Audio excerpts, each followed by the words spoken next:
I'm sure that by now all of you have figured out that the theme of today is about water. So we read it in the lesson to begin with. We listened to the story of Moses providing water to the Israelites.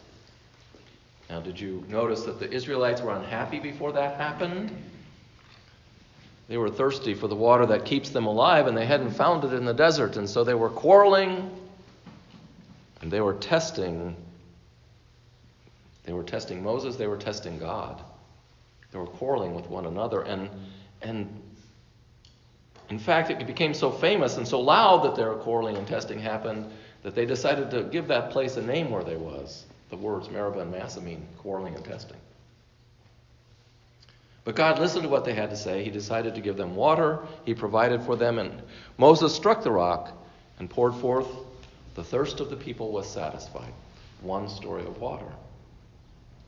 And then there's the story from the gospel, which takes a little while to read today. The story about Jesus meeting the woman at the well. And here the theme is about living water, the gift that Jesus gives us. For Jesus gives us grace and love. It's grace and love that nourishes our spiritual thirst. It carries us through the tough times. It keeps us steadfast in the way of truth. And it brings us to everlasting life. Now, before I just close down this sermon and say that's all you need to hear today, I'm going to ask you to think with me for a few minutes about something else that I think happened in the gospel that might be worthy of our understanding today. It has to do with the fact that Jesus met someone he did not know, and I want you to think about how he treated her. So let's think about that story of Jesus and the woman at the well. And I want to start by asking you to remember that this woman was an outcast. She was an outcast for at least 3 reasons.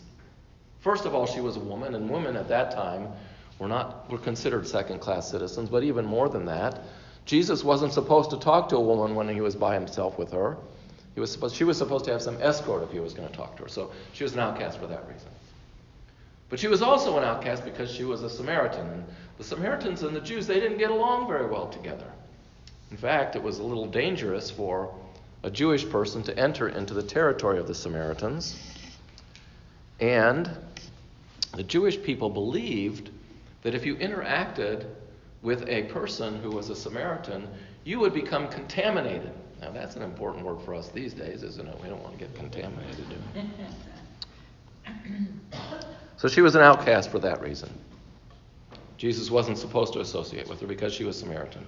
But finally, she was also an outcast, or a pariah perhaps, because she had been married for 5 times. And even in our day today, that's a lot of marriages, isn't it? And so I think that she was an outcast for the people that she knew. I would guess that she was an outcast for the villagers that she was a part of. Treated a little differently because she hadn't lived her life properly according to what we understood.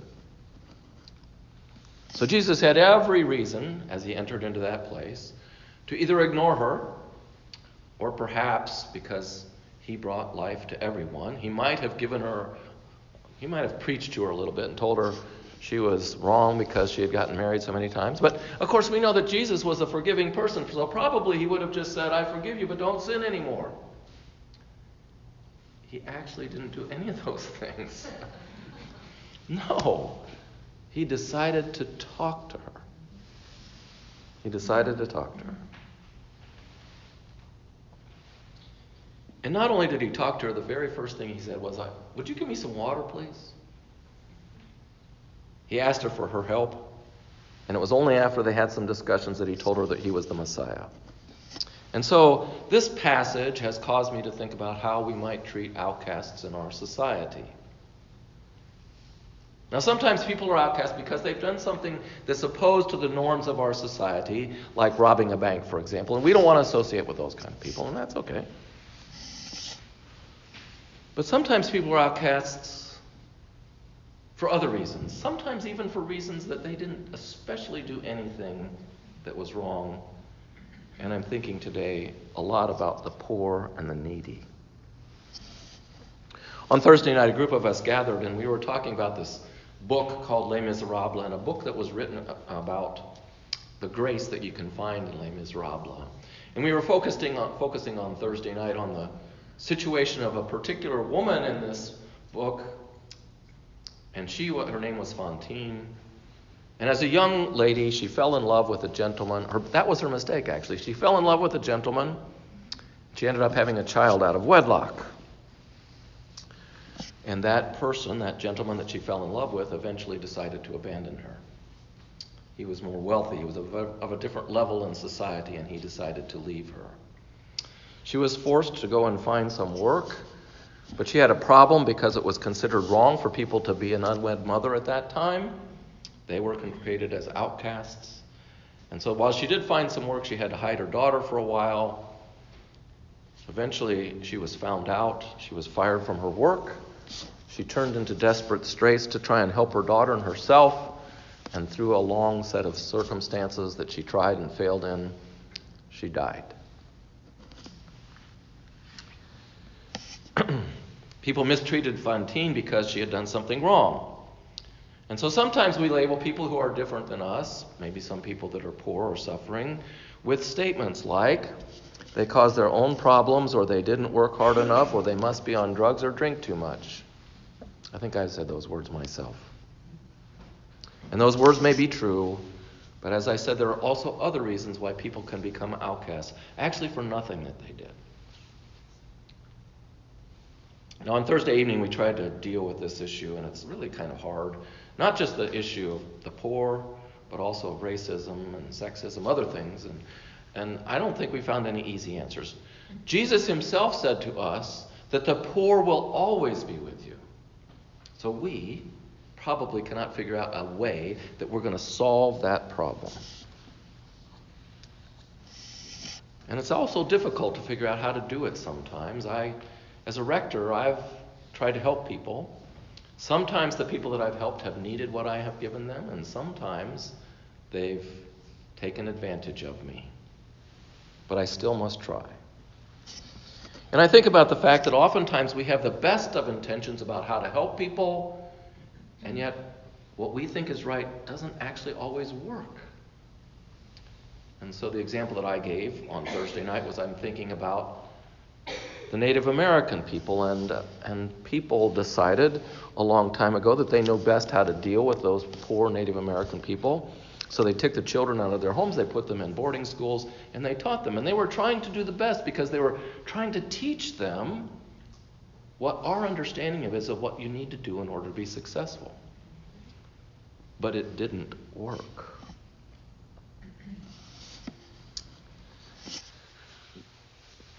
You know, Jesus told us that we clearly need to help the needy. If you were to go to the 25th chapter of Matthew, he says it so clearly. He talks about the Son of God is going to come and judge everyone. And he says that if we don't help the poor, the hungry, the sick, the naked, and those in prison, we will not be given eternal life. And yet it's often hard to figure out how to do it. But you know, in this particular situation, Jesus, I think, gave us a possible way to deal with the issue. Because what he did was treat that woman with some respect. He didn't assume that he knew. He didn't say he knew, even though he does. And it worked. He was able to interact with that woman and help her. He didn't start by saying to that woman, here's my life-giving water, and he didn't tell her that she had to accept the water. He just asked her to give, if she would give him some water. Of course, she had trouble understanding that. Where's your bucket? She said. That's fun. But I think sometimes it's through our own vulnerability that we are able to help other people. For Jesus needed her help. He needed some water. And after she had helped him, he offered to help that woman. It truly is all about the water. Because Jesus gives us living water, it is a grace, and it changes our spiritual lives. It helps us to follow God's will, and it helps us to love and care for other people. So if we're able to accept this living water, we're not spiritually hungry anymore. And the gift that he gave to that woman actually changed her life. I think about it this way. She was an outcast. And yet she went back and shared what she had experienced with Jesus with her community. And they listened to him. They listened to her. She was able to convince them to come and meet Jesus. And what happened? In the end, they said, that's what we read in this story. They said that they first believed that he was the Messiah because she told them. But then they came to understand for themselves because of what Jesus had said to them.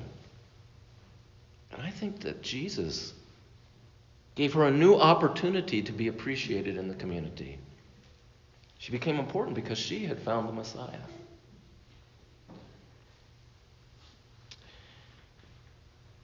I think there's ways that all of us are outcasts.